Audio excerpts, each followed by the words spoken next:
सती व्यासेन ततु जय मुदिराय दादा से बयस किशोर मूर्ति श्याम वर्ण दिगंबर व्यासनंदन सुगौनि चरणे कोटि कोटि करो प्रणाम तुलसी कानन में जतेरो जत्र पदे मबनानि चो पुराण में पठन में जतेरो तत्र सन्निहित हरि हरि भक्ति पराजे चो हरिर नाम परायणा दुर्वृत्त वा सुवृत्त वा तेषां नित्याय नमो नमः वाञ्छाकल्पतरुभ्यश्च कृपा सिन्धुभ्यो पतितानां पावनेभ्यो वैष्णवेभ्यो नमो नमः जय रूप सनातन बट्टर गुणा श्री जीव गोपाल भट्ट दास रघुना जय गोस्वामीर कोई चरण बंदन जगा हईते विघ्न नाश अभिष्ट पूरा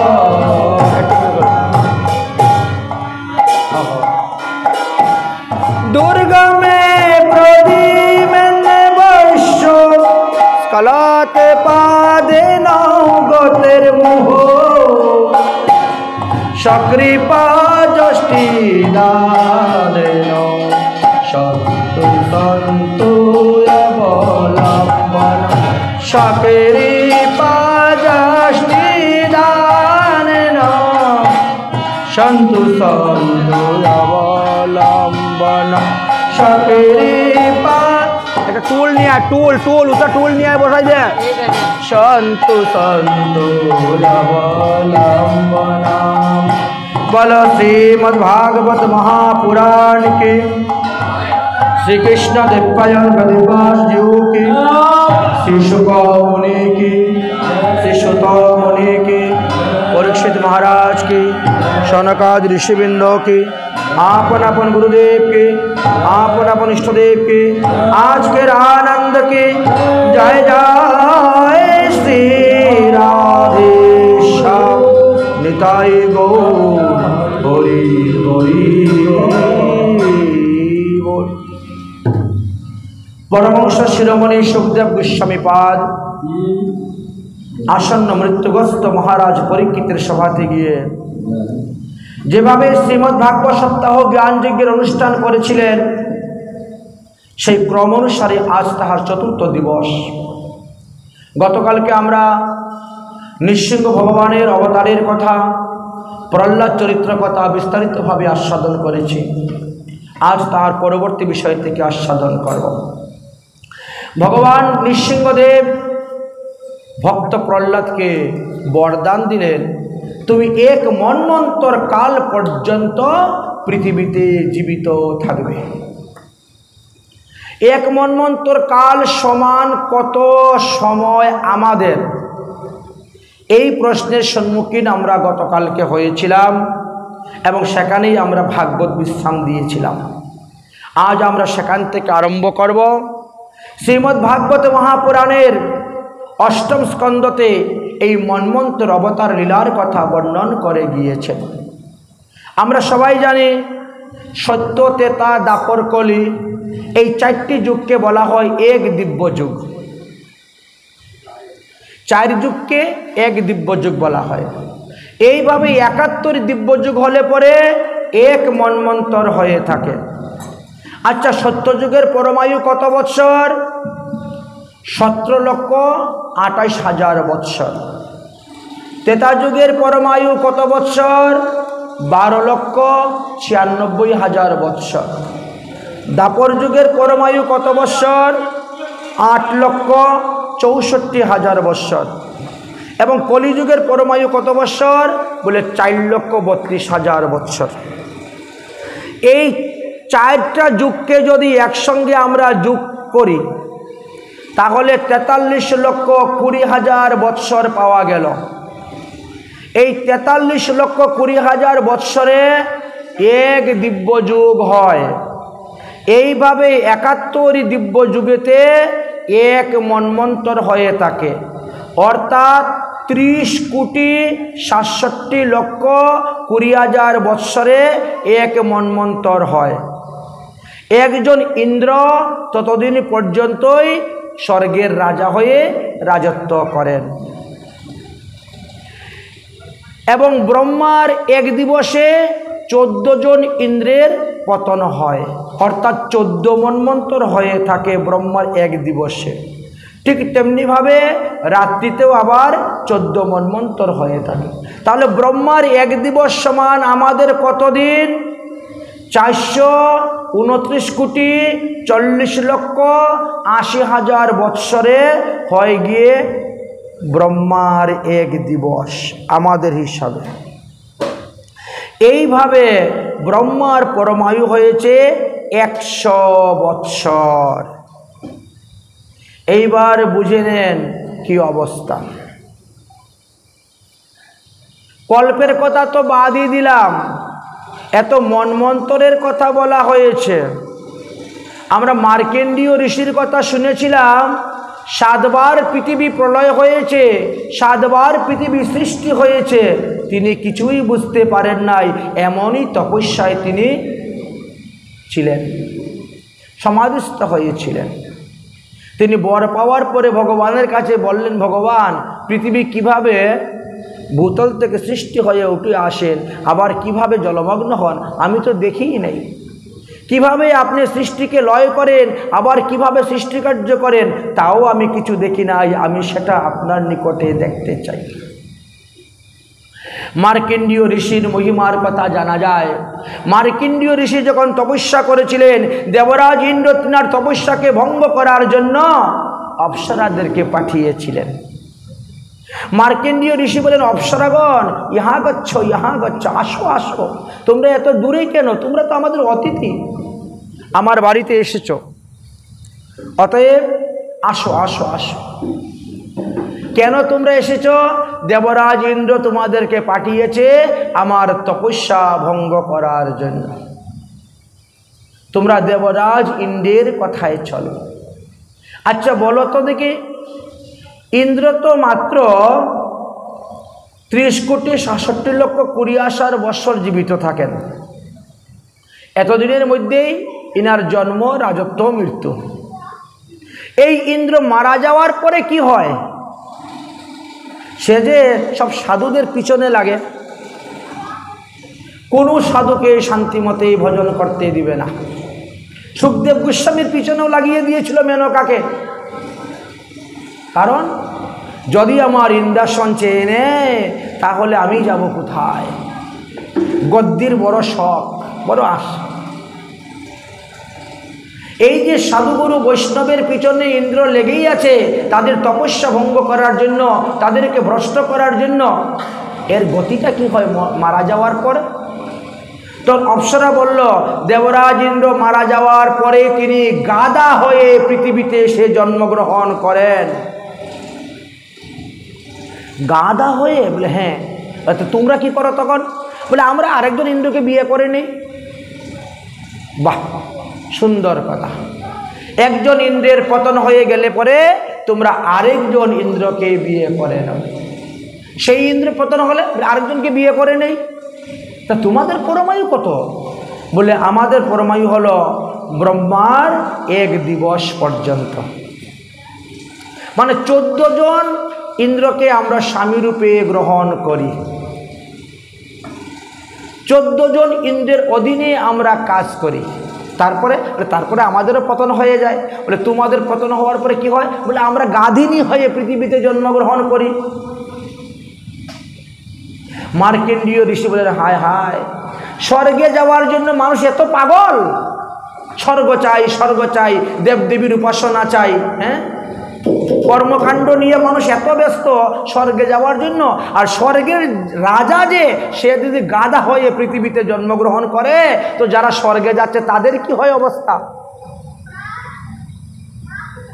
তাদের অবস্থা কি হয়? তারা পশু পাখি কীট পতঙ্গ তির্যক জনিতে গিয়ে জন্মগ্রহণ করে। কারণ ক্ষিন্নং পুণ্যং মূত্রলোকং বিশন্তি, স্বর্গ থেকে ফিরে আসতে হবে, কামনা অনুসারে বাসনা অনুসারে তাদের জন্ম নিতে হয়। জং জং ব্যাপী স্মরণম তে জানতে কলেবরম, আমি সেই স্বর্গ চাই না, সেই স্বর্গে আমি যাব না। আরে স্বর্গ কি? আব্রহ্ম ভুবনাথ লোকং পুনরাবৃত্তি। গীতাতে বললেন না ভগবান শ্রীকৃষ্ণ অর্জুনকে, হে অর্জুন, আব্রহ্ম ভুবনাথ লোকং পুনরাবৃত্তি অর্জুন মামে উপাবশ্যে তম কুন্তে পুনর্জন্ম নবিদ্যতে। কেউ যদি তপস্যা করে ব্রহ্মলোক পর্যন্ত গিয়ে পৌঁছে যায়, তাকেও পৃথিবীতে এসে জন্মগ্রহণ করতে হইবে। আর ভগবান শ্রীকৃষ্ণের ভজন যারা করে যাচ্ছেন, তাদেরকে আর পৃথিবীতে আসতে হবে না। আর যদিও তারা আসে, তাহলে ভগবত ইচ্ছায় ভগবান তাকে পাঠাচ্ছেন, তাকে দিয়ে পৃথিবীতে লীলা বিস্তার করার জন্য, তাকে দিয়ে পৃথিবীর জীবের মঙ্গল সাধন করার জন্য তিনি পাঠিয়ে থাকেন। অতএব আমি সেখানে যেতে রাজি নয়। এইবার বুঝতে পারলেন? এবার আমরা মন্বন্তর অবতারের কথা আলোচনা করব। এই যে 14 মন্বন্তর, এই 14 মন্বন্তরের অবতারের কথা বলবো। কোন কোন মন্বন্তরে ভগবান কি কি রূপ নিয়ে অবতার হয়েছেন। আমরা গতকালকেও বলেছি, পরশুদিনও বলেছি, অবতার হয় কৃষ্ণের ষড়বিধ প্রকার। ভগবান 6 ভাবে রূপ ধারণ করে পৃথিবীতে আসেন। পুরুষ অবতার 1, লীলা অবতার 8, গুণ অবতার 1, মন্বন্তর অবতার আর শক্তি অবতার 1, আবেশ অবতারা, যুগ অবতার তো আছেই। এই মন্বন্তর অবতার এবে শুনো সাবধানে, অসংখ্য গণন্তর না যায় কখনে। মন্বন্তর অবতারও গণনা করে সুখদেব গোস্বামী পাদ বলছেন, আমি বলতে পারবো না। কারণ ব্রহ্মার 1 দিবসে 14 মন্বন্তর হয়। 14 মন্বন্তরে ভগবান 14 বার এসে জন্মগ্রহণ করেন। তাহলে 1 মাসে কত হচ্ছে? 14 পূরণ 30, 30 দিনে 1 মাস। তাহলে ব্রহ্মার 1 মাসে ভগবান কতবার আসেন? বলে 420 বার। 14, এই 14 দিনে মাসে 420, 420 বার। ব্রহ্মার বৎসরে ভগবান কতবার আসেন? এবার 420 কে 12 দিয়ে পূরণ দিন। ব্রহ্মার বৎসরে 5,040, মানে 5040 বার ভগবানের অবতীর্ণ হন ব্রহ্মার 1 বৎসরে। এটা মন্বন্তর অবতার, যুগ অবতারের কথা নয়, মন্বন্তর অবতার। তাহলে ব্রহ্মার পরমায়ু কত? 100 বৎসর। 5040কে যদি 100 দিয়ে গুণ করা যায়, তাহলে কত হচ্ছে বাবা? 5040 পূরণ 100 কত হচ্ছে? 5,04,000 বার। ব্রহ্মা, একজন ব্রহ্মা পতন হতে হতে ভগবানকে মন্বন্তর অবতার নিয়ে আসতে হয় 5,04,000 বার।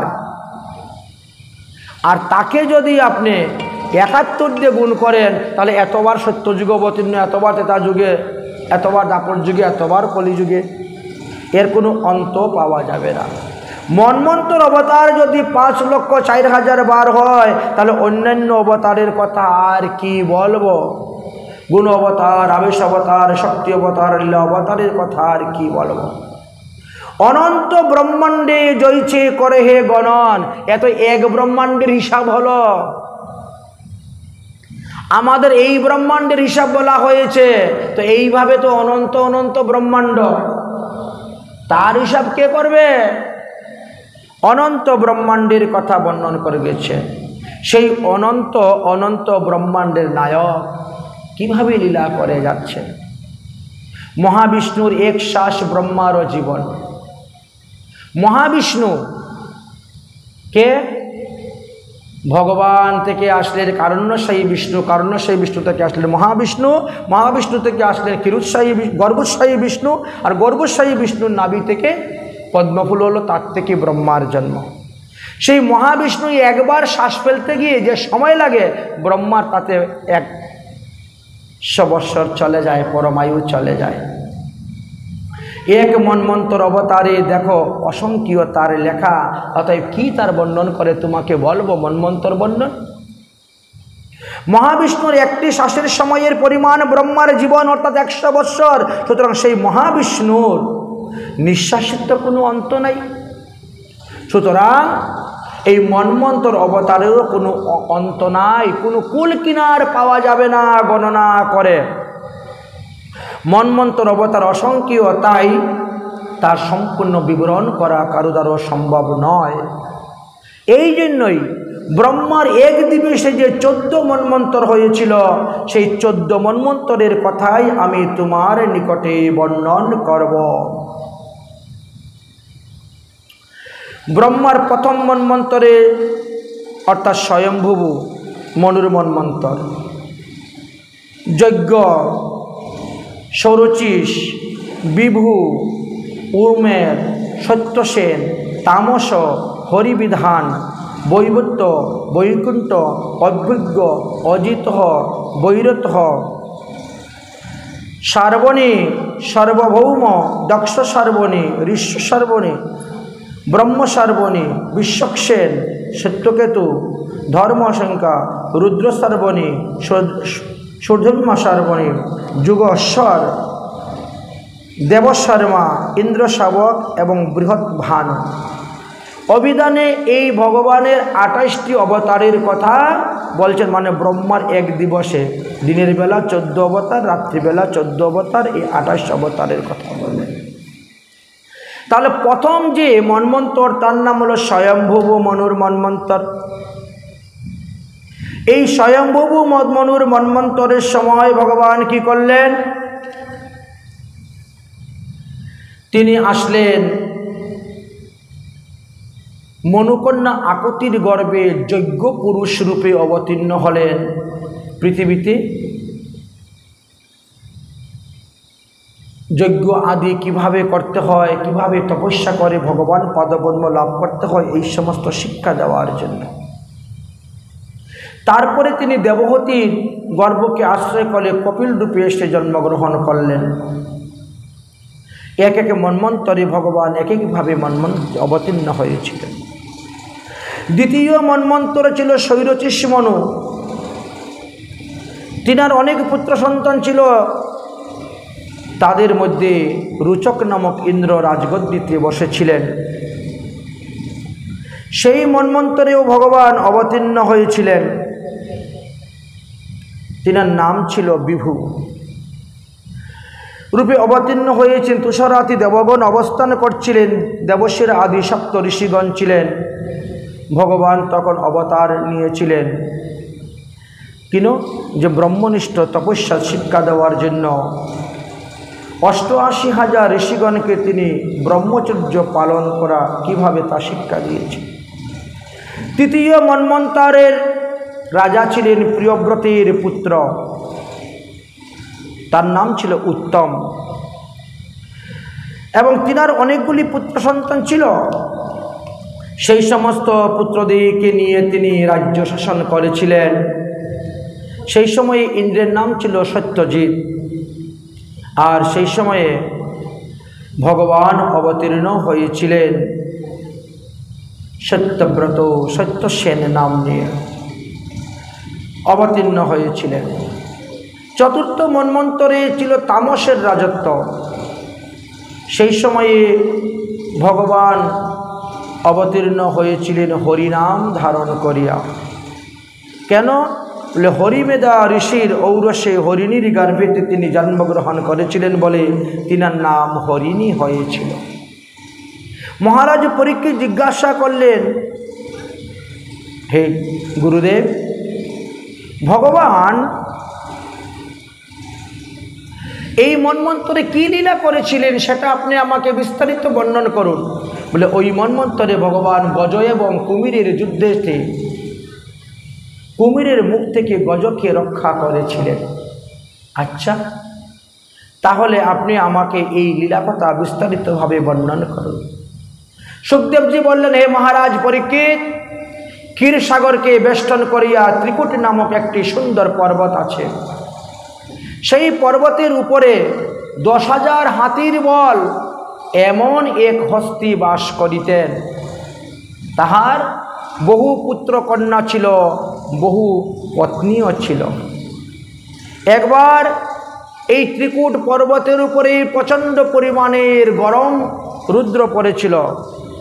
সেই রুদ্রের তাপ সহ্য করতে না পারে হস্তি তাহার পুত্রকন্যা স্ত্রীকে নিয়ে স্নান করার জন্য এক সরোবরে নেমেছিলেন। ওই সরোবরে এক বিশাল কুমির বাস করতেন। জলাশয়ে স্নান করছেন গজরাজ আর পুত্রকন্যাদেরকে নিয়ে জল খেলা করতেছেন। এমন সময় দৈবক্রমে সেই কুমিরটা এসে হাতির পাটা কামড় দিয়ে ধরল। হাতি বলছে, সর্বনাশ, আমাকে কুমিরে ধরেছে। যেই বলেছে এমনি পুত্র কন্যা স্ত্রী সবাই ডাঙ্গায় উঠে গিয়েছে। সবাই যখন ডাঙ্গায় উঠে গিয়েছেন তখন তিনি আরম্ভ করলেন কুমিরের সঙ্গে যুদ্ধ। যুদ্ধ করতে করতে 1000 বৎসর কেটে গেল। কেউ কাউকে পরাজয় করতে পারছেন না। কুমির চাচ্ছে আমি তাকে ডাঙ্গায় তুলে নিয়ে আসব। এই হাতি চাচ্ছে আমি তাকে ডাঙ্গায় নিয়ে চলে আসব। আর কুমির চাচ্ছে আমি তাকে গভীর জলের মধ্যে ডুবিয়ে কাদার মধ্যে গুছিয়ে দিব, মারব। এই তো যুদ্ধ। পুত্রকন্যারা তো ভয়ে জল থেকে উঠে গিয়েছেন স্ত্রীগণ, কারণ তাদের শরীরে তো 10,000 হাতির বল নেই, তারা তো পারবে না। প্রত্যেকে নিজের প্রাণ রক্ষার জন্যই কত না কিছু করে। এইভাবে যখন 1000 বৎসর যুদ্ধ করছেন, এই গজকুমিরের যুদ্ধের জন্য যত দেবতা আছেন, যত দেবীগণ আছেন, আপন আপন বিমান যুগে আকাশ মার্গে তারা দাঁড়িয়ে আছেন। আমার নাম উচ্চারণ করলে আমি গিয়ে তাকে রক্ষা করব। যত দেবদেবী আছেন সবাই দাঁড়িয়ে আছে, আমার নাম উচ্চারণ করলে আমি গিয়ে তাকে রক্ষা করব। দুর্গাই বলেন, মহাদেবী বলেন, গণেশ বলেন, কার্তিক বলেন, যত দেবদেবী আছেন সবাই আমার নাম ধরে না ডাকলে আমি তাকে উদ্ধার করতে যাব না। সবাই 1000 বৎসর ধরে দুজনের যুদ্ধ দেখতেছেন আকাশমার্গে বিমানের মধ্যে থেকে। হাতি আস্তে আস্তে দুর্বল হয়ে যাচ্ছেন। ওরে পুত্র, ওরে কন্যা, তোরা একটু আমাকে ধর, সাহায্য কর। বাবা, তোমার শরীরে 10,000 হাতির বল। আমরা যদি জলে নামি তোমাকে সাহায্য করার জন্য, অন্যান্য কুমিররা যদি এসে আমাকে ধরে গিলে ফেলবে। ডাঙ্গায় থেকে সুর দিয়ে লেজের মধ্যে ধরে টানিতে একটিকে আর তোলা যায়? বাবাকে উদ্ধার করতে পারলেন না। কয়েক ঘন্টা টানাটানি করতে করতে বাচ্চাদের ক্ষুধা লেগে গেছে, তারা রওনা হয়ে গেছে জঙ্গলে আহার সংগ্রহ করতে। একই পুত্রকন্যাগণ, তোমাদেরকে লালন পালন করার জন্য আমি কতই না কষ্ট করেছি। বহু দূর দূরান্ত থেকে খাদ্য সংগ্রহ করে এনে তোমাদেরকে খাবার দিয়ে বড় করলাম, আর আজ আমি এত বড় বিপদে পড়লাম, আর তোমরা আমাকে ফেলে চলে যাচ্ছ। কি করো বাবা? 1000 বৎসর তো দেখলাম, চেষ্টা করলাম, হলো না, কি করা যাবে? ছেলে মেয়েরা চলে যাচ্ছেন, ছেলে মেয়ের সঙ্গে সঙ্গে স্ত্রীও চলে যাচ্ছে। ওগো, তুমি আমাকে ছেড়ে যেও না। অগ্নি সাক্ষী করে, ব্রাহ্মণ সাক্ষী করে, সূর্য সাক্ষী করে আমি তোমাকে বিয়ে করেছি, তুমি আমার অর্ধাঙ্গিনী। আজ এত বড় বিপদের মধ্যে ফেলে তুমি চলে যাচ্ছ। স্ত্রী বলছে কি করব, তোমাকে তুলতে গিয়ে যদি আমি জলের মধ্যে নামি তাহলে আমিও তো মরব। আচ্ছা তুমি আমি দুজন যদি মরে যাই তো ছেলে মেয়ের ভবিষ্যৎটা দেখবে কে? আরে তুমি মরছো তো মরো, আমি তো অন্তত থাকি। বাবা মরলেও ছেলে সন্তানদের কষ্ট হয় না, ছেলে মেয়েদের, কিন্তু মা যাদের মরে গেছে তাদের দুঃখের অন্ত নাই। স্ত্রীও চলে গেলেন। এবার চিন্তা করছেন আমি কার জন্য এই সংসারে এত কিছু করলাম?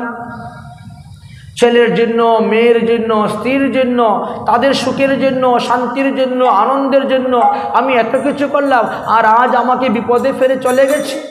তাহলে এই সংসারে আমার বলতে আপন কেউ নেই, আমার বলতে আপন একবারে শ্রী গোবিন্দ ভগবান। অতএব আমাকে ভগবানের চরণে শরণ নিতে হবে, আর কারো উপায় নেই। সারা জীবন তো শরণ নেই নাই, এবার বিপদে পড়ে শরণ নিয়েছেন। বিপদে পড়ে শরণ নিলেও লাভ আছে। শ্রীমদ্ ভগবদ গীতাতে ভগবান শ্রীকৃষ্ণ অর্জুনকে বলছেন চতুর্বিধ ভজন্তে মান জানা সকৃতি সহর্জুন আরতি জিজ্ঞাসু অর্থার্থী জ্ঞানসী। বিপদে পড়েও ভগবানকে ডাকলে লাভ আছে, রোগে সুগে পড়লে ভগবানকে ডাকলে লাভ আছে। তাই তো তিনি ভগবানকে ডাকতে শুরু করেছেন। শরণ মে আই হাম হে তোমারি, ভগবানের চরণে শরণ নিচ্ছেন, আর কারুর প্রতি শরণ নিলে লাভ হবে না। শরণ মে আই হাম হে তোমারি দয়া করো হে দয়াল হরি। শরণ মে আহি হাম হে তোমারি দয়া করো হে দয়াল হরি। শ্যামাল বিগিরি দশা মারি, শ্যামাল বিগিরি দশা মারি দয়া করো হে দয়াল হরি। ভগবান তাদের উপরে দয়া করেন যারা ভগবানের চরণে শরণাপন্ন হয়, যারা ভগবানের সাধন ভজন করে, যারা সাধুগুরু বৈষ্ণবের সেবা করে, ভগবান তাদের উপরে দয়া করে। কিন্তু এই হাতি তো এরকম কিছুই করে নাই, তাহলে ভগবান তাকে দয়া করবেন কেন? বলে সে যে আত্মসমর্পণ করে দিয়েছে। যদি আপনি আত্মসমর্পণ করতে পারেন অবশ্যই ভগবান তোমাকে দয়া করবেন। কিভাবে আত্মসমর্পণ করা যায়? 6 ভাবে। সরঙ্গ শরণাগতি হইবে যখন, 6 প্রকার শরণাগতি।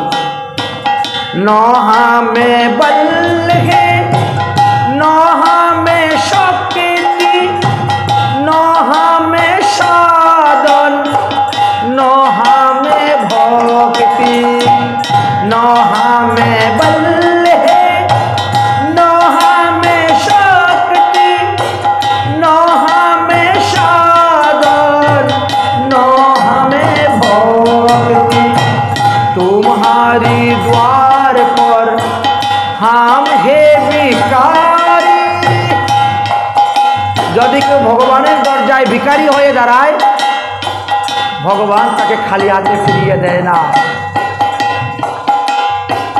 तुम्हारी द्वार पर हम हे ভিখারি দয়া করো হে দয়াল হরি। দয়া করো হে দয়াল হরি। शरण में आही हम हे तुम्हारी शरण में आए हम गे तुम्हारी दया करोगे दयाल होरी श्यामल बिगड़ी दशा हमारी श्यामल बिगड़ी दशा हमारी दया करोगे दयाल होरी श्यामल बिगड़ी दशा हमारी আমি এখন নিজেকে নিজে রক্ষা করতে পারছি না। হে গোবিন্দ, আমি জল পান করার জন্য সরোবরে এসেছিলাম, দৈবক্রমে কোথা থেকে এক গ্রাহ এসে আমাকে ধরল। 1000 বছর যুদ্ধ করেও তার থেকে ছুটতে পারলাম না। নাক কান এখন ডুবে গেছে, আর আমার প্রাণের আশা নাই। তাই জীবনের শেষ মুহূর্তে আমি তোমাকে ডাকতেছি, প্রভু তুমি আমাকে রক্ষা করো, কৃপা করো। কিন্তু সেই শব্দ গিয়ে পৌঁছে গেল বৈকুণ্ঠে। নারায়ণ বলছেন, গরুর গরুর তাড়াতাড়ি চলো, আমার এক ভক্ত জলে ডুবে মরে যাচ্ছে, তাকে রক্ষা করতে হবে। আসন্ন মৃত্যুর সময় সে আত্মীয় স্বজন ইষ্টি কুটুম্বের ভরসা ত্যাগ করে সে আমার উপরে ভরসা নিয়েছে। চলো চলো গরুর তাড়াতাড়ি চলো। হাতিটা কি করল? জীবনের শেষ মুহূর্তে সুর দিয়ে একটা পদ্মফুলকে ধরে গোবিন্দায় নমঃ মেরে দিল। ভগবান এত দ্রুত বেগে আসলেন, এসে চরণটাকে দিয়ে দিলেন, ফুলটা গোবিন্দের চরণেই পড়ল। উঠাও উঠাও গরুর, আমার ভক্তকে উঠাও, ডুবে মরে যাচ্ছে। গরুর 2 পায়ের পাঞ্জা দিয়ে হাতিটাকে ধরলেন, হাতি সহ কুমিরকে একেবারে ডাঙ্গায় তুলে দিলেন। প্রভু আমায় রক্ষা করো, রক্ষা করো। দেখলেন হাতির পা কুমিরের মুখের ভিতরে বের করা যাচ্ছে না। ভগবান সুদর্শন চক্র দিয়ে তার মুখটাকে কেটে দিলেন, আর হাতিটাকে উদ্ধার করলেন, বের করে দিলেন। কিন্তু তখনই দেখা গেল বড় আশ্চর্য বিষয়, এই কুমির থেকে এক সুন্দর গন্ধর্ব রূপ ধারণ করে এক মূর্তি উঠে প্রকটসিদ্ধ পুরুষ দাঁড়িয়ে গেলেন।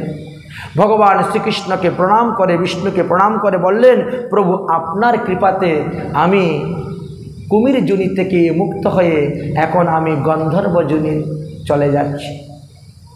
হাতি বলল, প্রভু এ কি আপনার লীলা?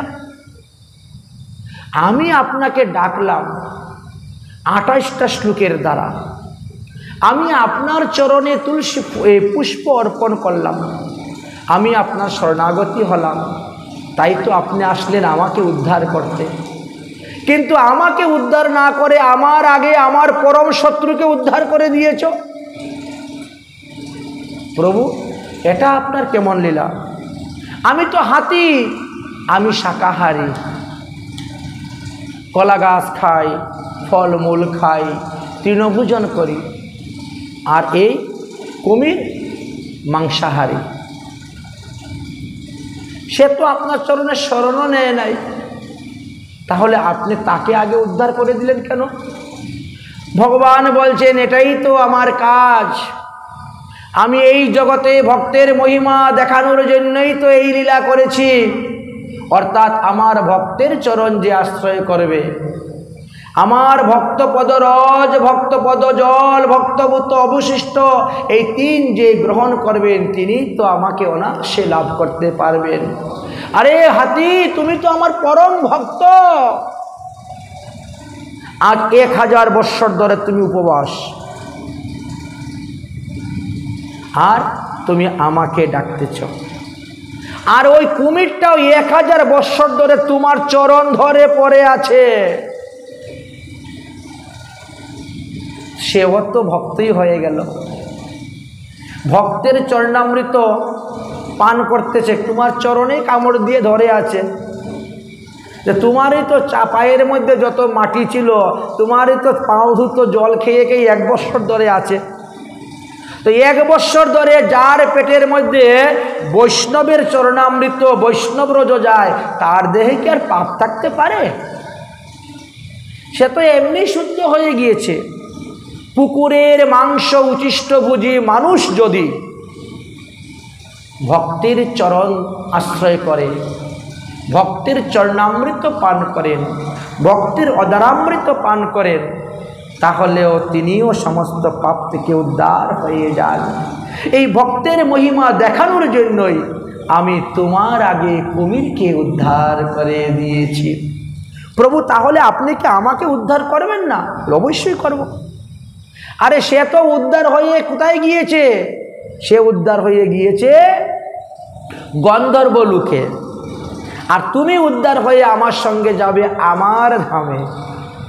তোমাকে তো আমি বৈকুণ্ঠ ধামে নিয়ে যাব, সেখান থেকে আর তোমাকে ফিরে আসতে হবে না। কিন্তু গন্ধর্ব লোক থেকে পতনের ভয় আছে, এই তো দেখাচ্ছেন। তাহলে এই সংসারটি কি গো? এই সংসারটি হলো একটি সরোবর। আর এই সংসারের মধ্যে আমরা যারা পড়ে আছি, আমরা হলাম হাতি, মানে অজ্ঞান জীব। হাতি মানে এখানে অজ্ঞান জীব। যারা সংসারকে আমার আমার আমার আমার করেন, কৃষ্ণ ভজন করেন না, এরা কিন্তু ওই হাতির মতনই সংসারের বোঝা বইয়ে নিয়ে যাচ্ছেন, কাজ করে যাচ্ছেন। আর কুমির হলো কে?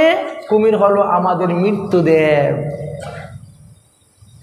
যদি দেখেন আপনার পায়ের শক্তি কমে গেছে, হাঁটতে গেলে পা পিছন দিকে টানে, তাহলে বুঝবেন যে আর বেশি দিনে বাঁচব না, মৃত্যুদেব এসে ধরে ফেলেছে। মৃত্যু কিন্তু আগে এসে পায়ের মধ্যে ধরে, চরণ ধরবে। অতএব এই সময়ে কি করা কর্তব্য? এই গজরাজ যেমন ভগবানের শরণাপন্ন নিয়েছিল, ঠিক তেমনিভাবে ভগবানের শরণাপন্ন নেওয়া কর্তব্য। আত্মীয় স্বজন, ইষ্টি কুটুম্ব, স্ত্রী পুত্রের উপর ভরসা করবেন না।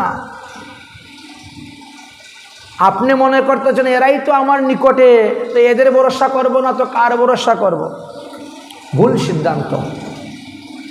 ভগবান যতটা আমাদের নিকটে আছেন, আমাদের ছেলে মেয়ে স্ত্রী পুত্র আত্মীয় স্বজন ততটা নিকটে নয়। ভগবান যে আমাদের আত্মারূপে হৃদয়ের মধ্যে বাস করতেছেন, কতটা নিকটে আছে, অথচ তাকে আমরা ভালোবাসি না, তাকে আমরা শ্রদ্ধার সহিত প্রেমের সহিত সেবা দেই না। দ্রৌপদীর জীবনের কথা লক্ষ্য করে দেখুন তো। দ্রৌপদী প্রথমে পঞ্চ স্বামী আছে বলে, কি অহংকার! আমার পঞ্চস্বামী থাকতে দুঃশাসন আমাকে কি করবে, দুর্যোধন কি করবে? ছেড়ে দে দুঃশাসন। ছাড়লেন। পঞ্চস্বামী তো পাশা খেলায় হেরে গেছে, মাথা নত করে বসে আছে। ঠিক আছে, পিতামহ ভীষ্ম তো আছেন, তিনি তো নিশ্চয়ই প্রতিবাদ করবেন। এই কুলবধূ কি করছিস? পিতামহ ভীষ্ম চুপ। যার নুন খেয়েছেন তার তো গুণ গাইতে হবে, তার তো প্রতিবাদ করা যাবে। ধৃতরাষ্ট্র তো আছেন, তাহলে রাজা মহাশয়, রাজা তো উচিত বিচার করবে। কিন্তু রাজা তো অন্ধ রাজা, জন্ম অন্ধ তো ভালো, পুত্র অন্ধ খারাপ। আমরা যারা পুত্র অন্ধ হয়ে আছি, এ ধৃতরাষ্ট্রের থেকে আরো বেশি খারাপ। ছেলে অন্যায় করবে, অত্যাচার করবে, আমরা প্রতিবাদ করব না, তাকে শাসন করব না।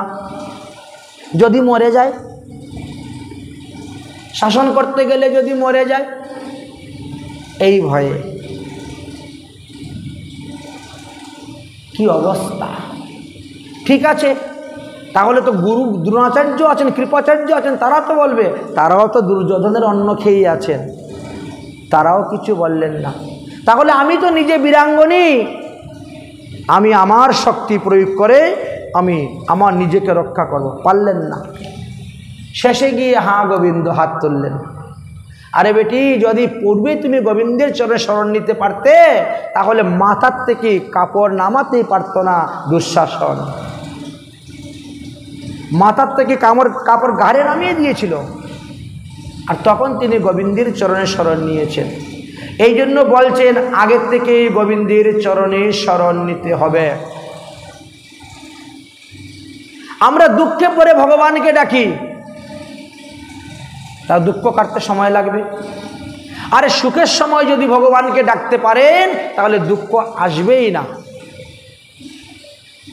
दुख में समीरन करते हैं सब सुख में करे ही ना कोई, अगर सुख में करेगा तो दुख कबू ना हुई, कखन ना हुई। भगवान बोलें चलो एबार आमार संगे तुम्हें बैकुंठ धामे निये जाओ। हाथी बसे गेलेन दिव्य विमाने भगवानेर संगे रवाना हयेछेन बैकुंठेर दिके और भगवानेर गुणगान कीर्तन करे जाच्छेन। हे नाथ नारायण हरि, हे नाथ नारायण हरि, हे नाथ बोलें आपनारा बोलले आमि श्वास फेलते पारबो। हे नाथ नारायण हरि,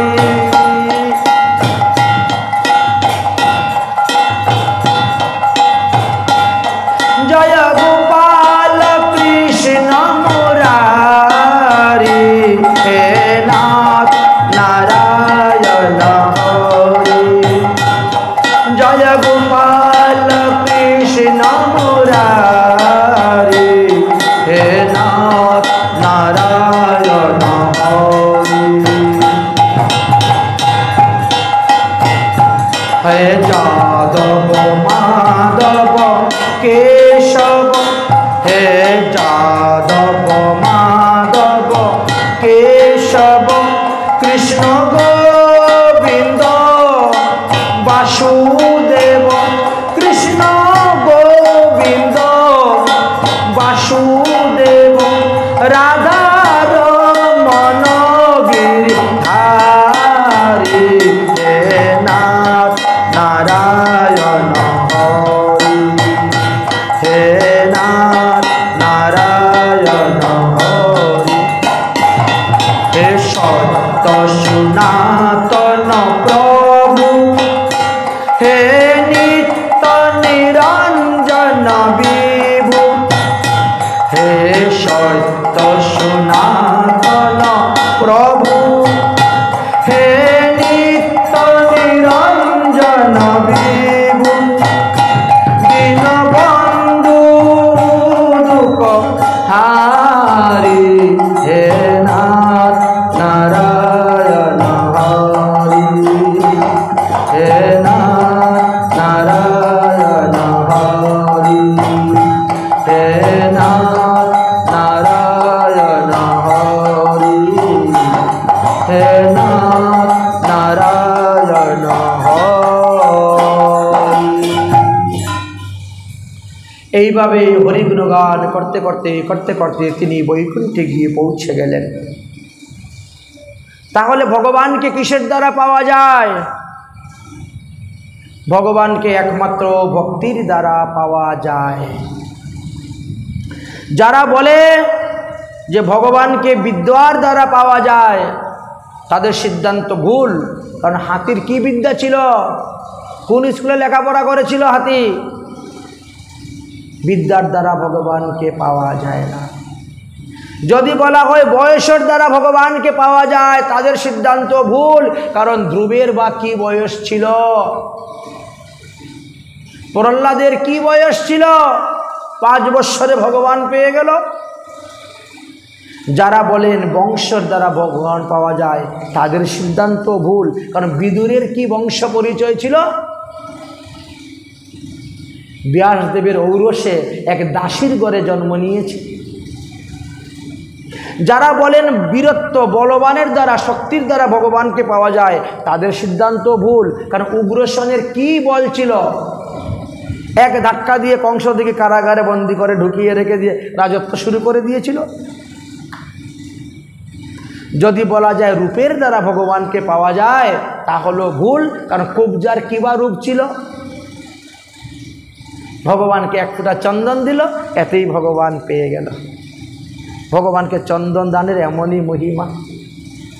আপনারা অক্ষয় তৃতীয়া সবাই চন্দন দেন তো ভগবানকে।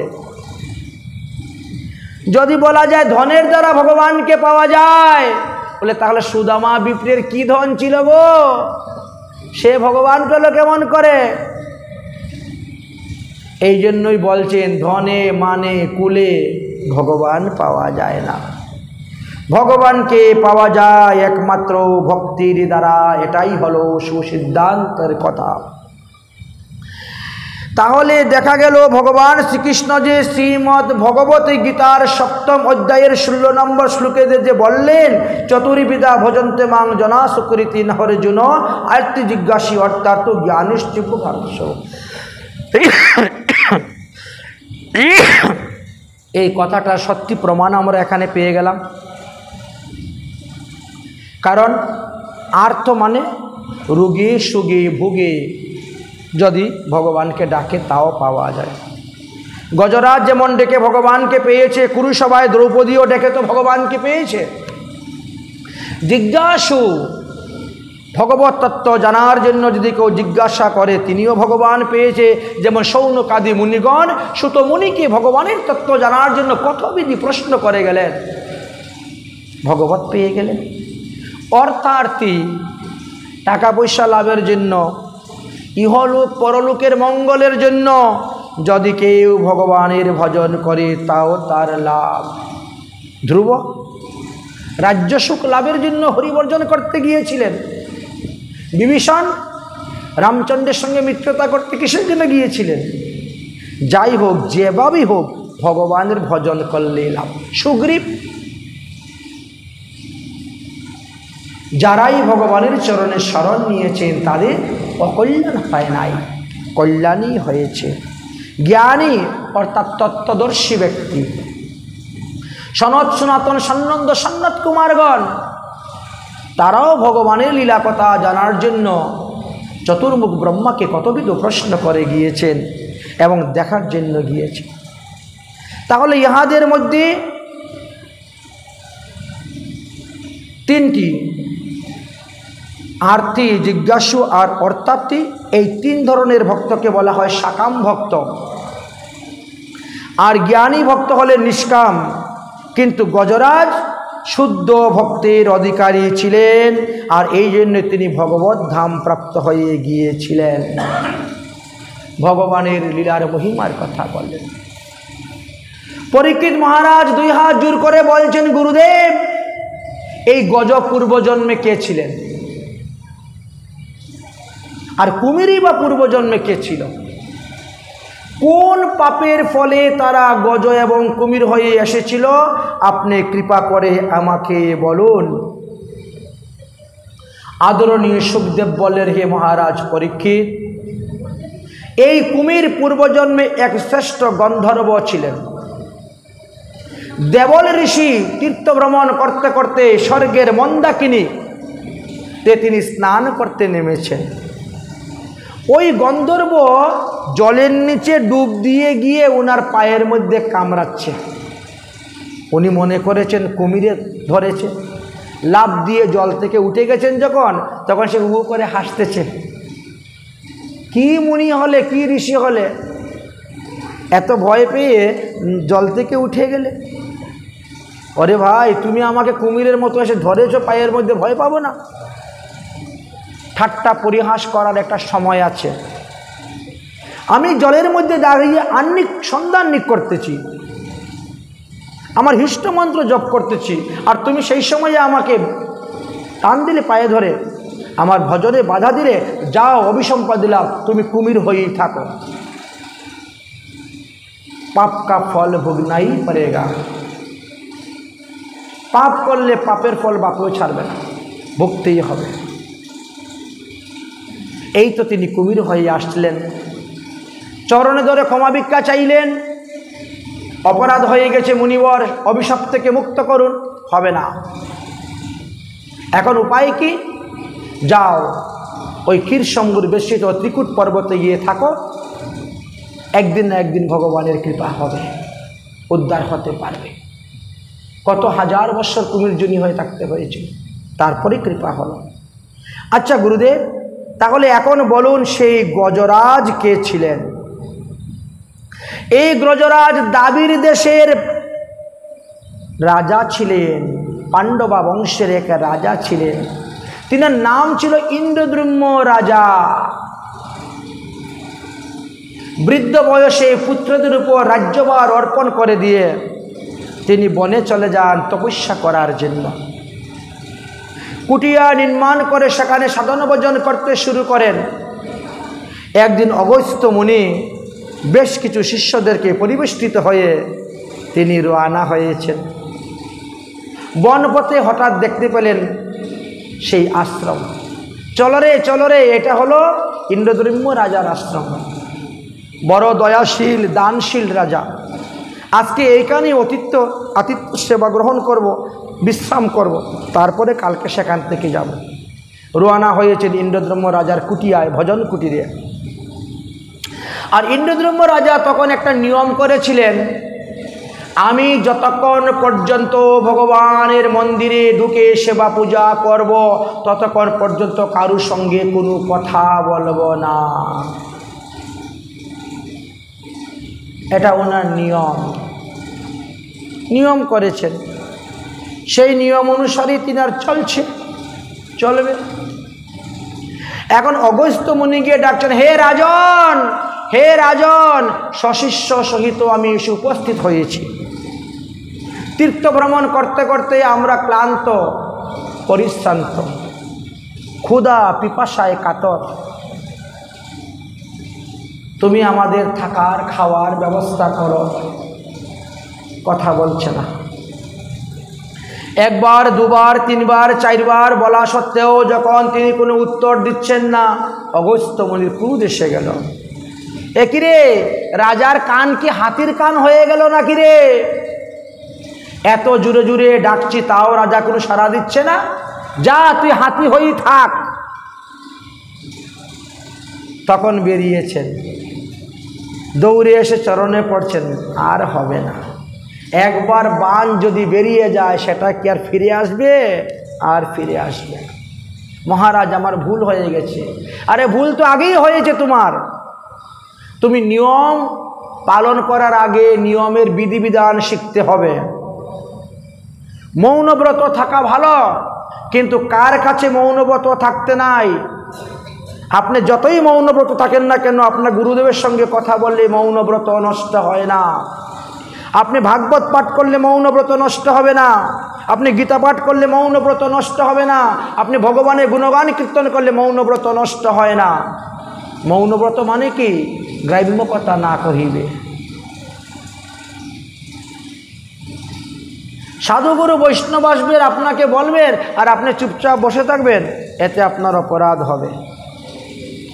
আমাদের মধ্যে এমন কিছু কিছু নিষ্ঠাবান সাধু আছেন, যদি একবার মালা জপে বসে যায়, আপনি 1000 বার ডাকলেও আসন ছেড়ে উঠবে না। কারণ মালা ওই মাথায় গিয়ে পৌঁছবো, তারপরে উঠবো। এটা কোনো সুসিদ্ধান্ত নয়। মধ্যেও উঠা যায়,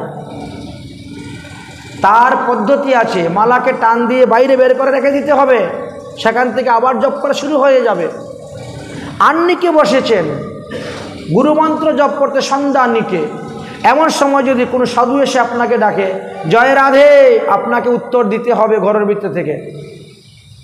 আর যদি বলেন আমি এখন আন্নিক মন্ত্র জপ করতেছি, উত্তর দিব না, তাহলে ওই ইন্দ্রদ্যুম্ন রাজার মতন হাতি হতে হবে। অপরাধ।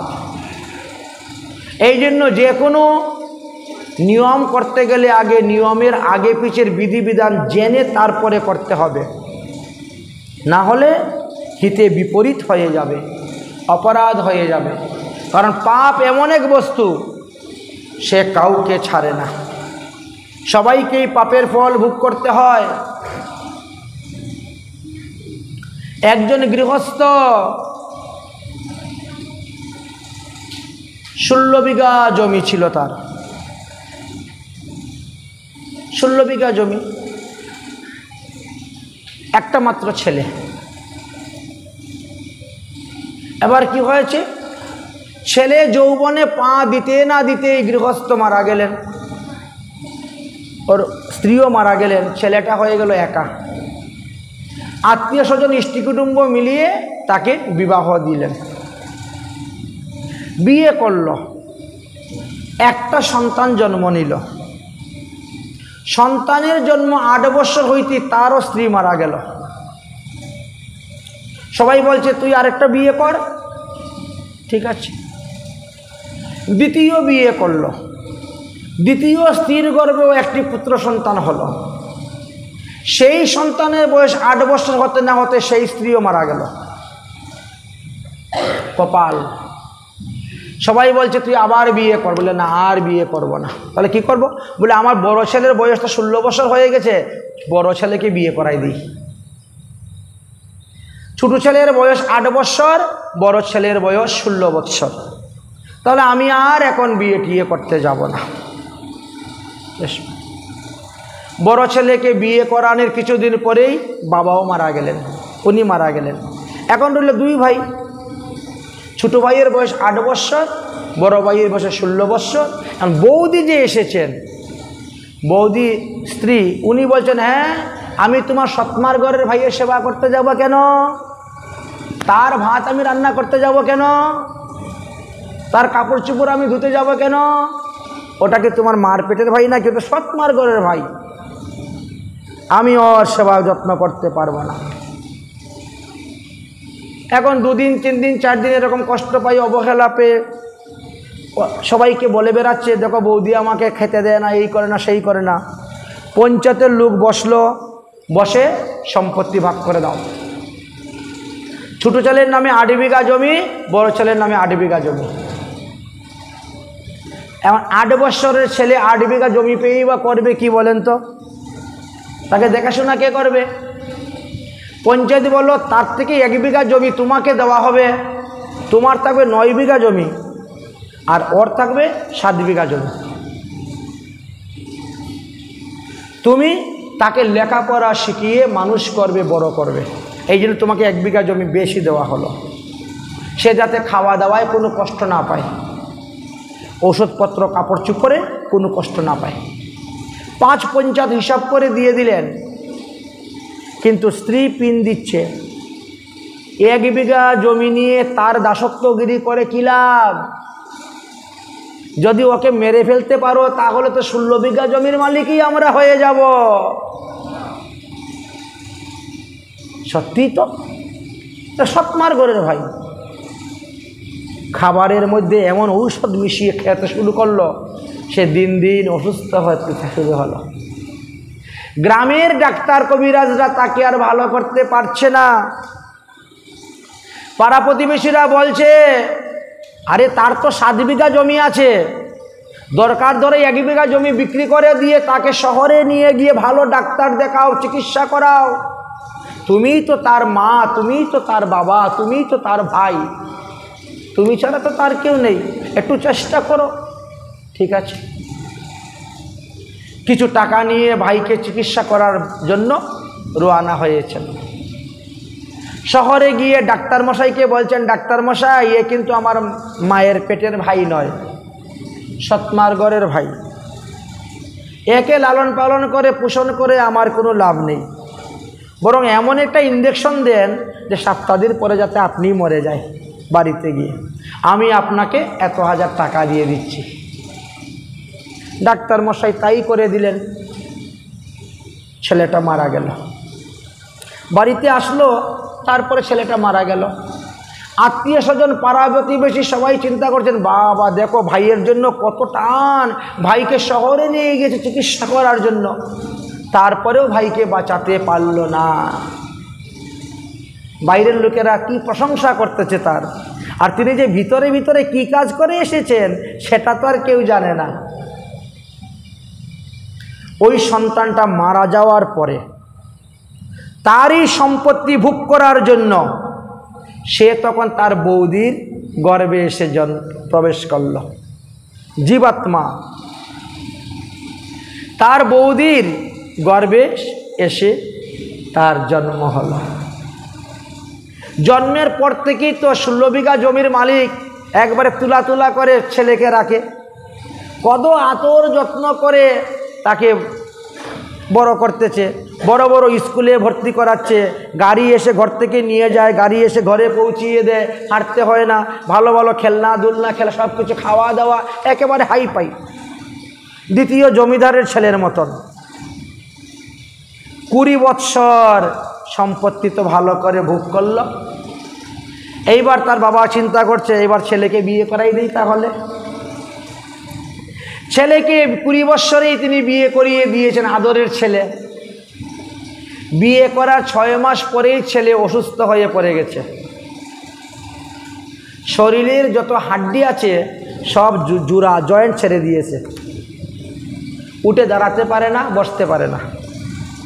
বিছনার মধ্যে মলমূত্র ত্যাগ, বিছনায় স্নান, বিছনায় খাওয়া দাওয়া। এখন সেই নবজাত স্ত্রী, নতুন বউ কি সেবা যত্ন করে যাচ্ছে স্বামীকে সুস্থ করার জন্য। এদিকে মাও সেবা যত্ন করে যাচ্ছে, এদিকে ভাইও করে যাচ্ছে। অনেক ডাক্তার কবিরাজ দেখাতে দেখাতে 1 বিঘা 2 বিঘা 3 বিঘা করে জমি বিক্রি করতে করতে সব জমি বিক্রি হয়ে গেছে। মাত্র খালি বাড়ির ভিটাটা আছে, আর কিচ্ছু নেই, আর কিচ্ছু নেই। তথাপিও ছেলেকে বাঁচানোর জন্য কত আশা। একদিন সেই ছেলে বলছে, ও দাদা আমাকে একটু বিষ এনে দাও না, আমি একটু বিষ খেয়ে মরে গেলে অন্ততপক্ষে তোমার বাড়িটা তো বাঁচবে। এই তোর কি মাথা খারাপ হয়েছে? আমি না তোর বাবা? তুই আমাকে দাদা বলছিস কেন রে? রুগে কি তোর শরীর খারাপ, মাথা খারাপ হয়ে গেছে? আমাকে চিনতে পারছিস না? আমি তোর বাবা। না না তুমি আমার দাদা। এই কি বলে গো? ও গো শুনো শুনো শুনো, দেখো গো ছেলের মাথা খারাপ হয়ে গেছে গো, মাথায় জল দাও গো, সে আমাকে চিনতে পারছে না। মাও দৌড়ে আসছে, কিরে বাবা তোর কি হয়েছে? না গো বৌদি কিছু হয় নাই। এই তুই আমার বৌদি বলছিস কেন? আমি না তোর মা? তুমি আমার মা, আমি তোমার সেই দেবর। তুমি আমাকে খাবারের মধ্যে বিষযুক্ত দ্রব্য দিয়ে অসুস্থ করেছিলে। দাদা আমি তোমার সেই ভাই। তুমি শহরে গেলে চিকিৎসা করার জন্য, আর আমাকে বিষযুক্ত ইঞ্জেকশন দিয়ে আমাকে মারলে আমার সম্পত্তি ভোগ করার জন্য। আমি তোমার সৎমার্গের ভাই ছিলাম বলে আমার সঙ্গে এই দুর্ব্যবহার করলে, আর আজকে আমি তোমার ছেলে হয়ে জন্মগ্রহণ করে আসলাম, তুমি কি যত্ন করলে, কি আদর করলে, কত কিছু করলে। হ্যাঁ, এই 20 বৎসর আমি আমার প্রতিশোধ নিয়েছি। আমি তো আমার 8 বিঘা সম্পত্তি ভোগ করলাম, প্লাস তোমার সম্পত্তিও ভোগ করে এখন চলে যাচ্ছি। আমার যাওয়ার সময় চলে এসেছে। আমি আমার সম্পত্তি ভোগ করার জন্য তোমার পুত্র রূপে এসেছিলাম। আমি তোমাদের সেই ভাই সৎমার ঘরে। তখন তাদের হুঁশ হলো, জ্ঞান হলো। তখনও তারা পুত্র জ্ঞানেই কান্নাকাটি করতেছেন। আচ্ছা আমরা না হয় আমরা জীবনে ভুল করেছিলাম বলে এই ভুলের খেসারত আজ 20 বছর ধরে টেনে যাচ্ছি। এই বৌমাটা কি ভুল করেছে? 6 মাস হলো বৌমার বিয়ে হয়েছে, এখনো বাচ্চা কাচ্চার কিছু সম্ভাবনা নাই। তার মধ্যে তুমি অসুস্থ হয়ে পড়লে, এর সারাটা জীবন বিধবা হয়ে কেমন করে কাটবে? তার কি অপরাধ? কেন সেই এই বোঝা মাথায় নিয়ে সারাটা জীবন তাকে কাটাতে হবে কষ্টটা? দাদা পাপ বাপকেও ছাড়ে না। এই যে আমার স্ত্রী, ইনি হলেন সেই ডাক্তার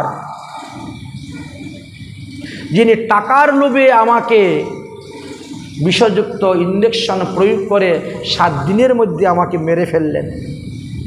আর সেই এখন দেখেন এতদিন যাবৎ আমার মলমূত্র পরিষ্কার করলেন, আমার সেবা যত্ন করলেন সারাদিন।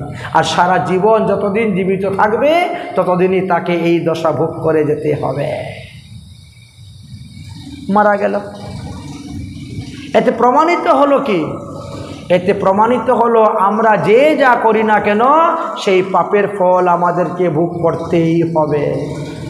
রাজা ইন্দ্রদ্রম্যকে পর্যন্ত ছাড়ে নাই পাপের ফল। এত সাধন ভজন করা সত্ত্বেও এক জন্ম তিনাকে হাতি হয়ে আসতে হয়েছে।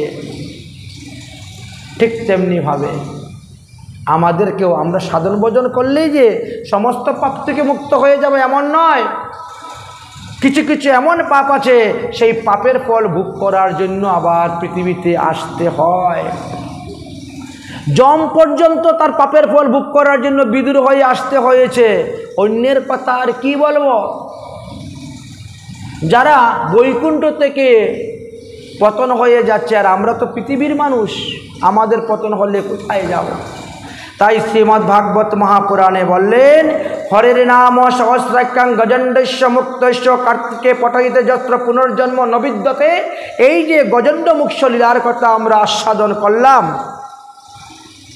এই গজণ্ড মুখ্য লীলা যদি কেউ কার্তিক মাসে পাঠ করেন এবং হরির সহস্র নাম যদি কার্তিক মাসে পাঠ করেন, তাহলে সেই ব্যক্তিকে পুনরায় আর মাতৃগর্ভে এসে জন্মগ্রহণ করতে হবে না। এই তো চতুর্থ মন্বন্তরের লীলা কথা আমাদের আস্বাদন।